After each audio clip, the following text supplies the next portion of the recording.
जय श्री कृष्णा। आप किसी भी चीज को लेकर चिंता करना छोड़ दीजिए, क्योंकि हमारी चिंता कोई और कर रहा है।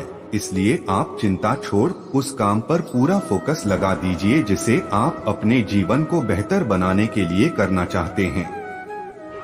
अगर यह सब करते हुए आपके साथ कुछ भी बुरा हो जाता है तो भी आपको बिना रुके अपनी मंजिल तय करनी होगी, आगे बढ़ना होगा, क्योंकि हमारे साथ जो कुछ भी बुरा या अच्छा होता है यह सब कुछ पहले से तय होता है। इसलिए इस बारे में चिंता करके आप अपना समय बर्बाद करेंगे और कुछ नहीं।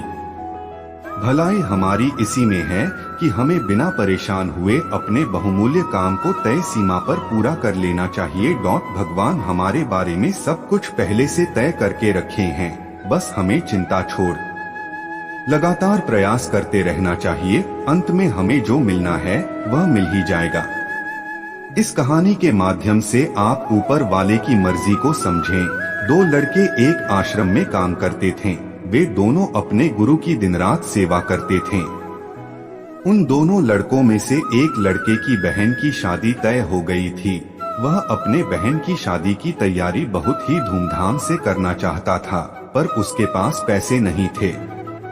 उनकी स्थिति उनके गुरु बहुत अच्छे से जानते थे, पर वो भी उनकी मदद नहीं किए, सिवाय जब दोनों लड़के गांव जाने के लिए तैयार हुए तो गुरु ने उस लड़के को 5 अनार दिए जिसकी बहन की शादी थी।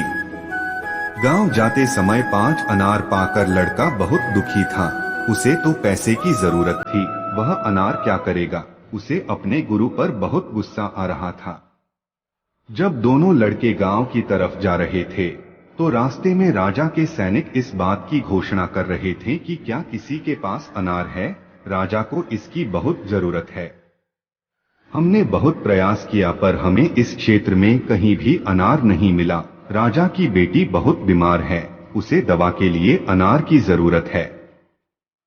दोनों लड़कों ने सोचा, हमें अनार की कोई जरूरत नहीं है, ये अनार हम राजा को दे देंगे और उनकी बेटी का अच्छा इलाज हो जाएगा।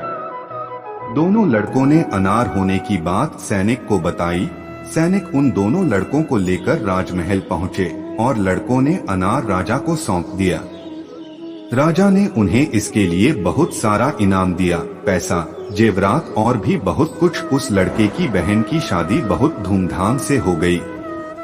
अब उस लड़के को इस बात पर बहुत अफसोस हो रहा था कि वह बिना सोचे समझे अपने गुरु को कोस रहा था और उन्हें भला बुरा कह रहा था। मुझे आशा है कि आपको यह कहानी अच्छे से समझ में आ गई होगी। हमें कभी चिंता नहीं करनी चाहिए, हमारी चिंता कोई और कर रहा है। अगर आपको ये वीडियो अच्छी लगी हो तो हमारे चैनल को लाइक और सब्सक्राइब कीजिए।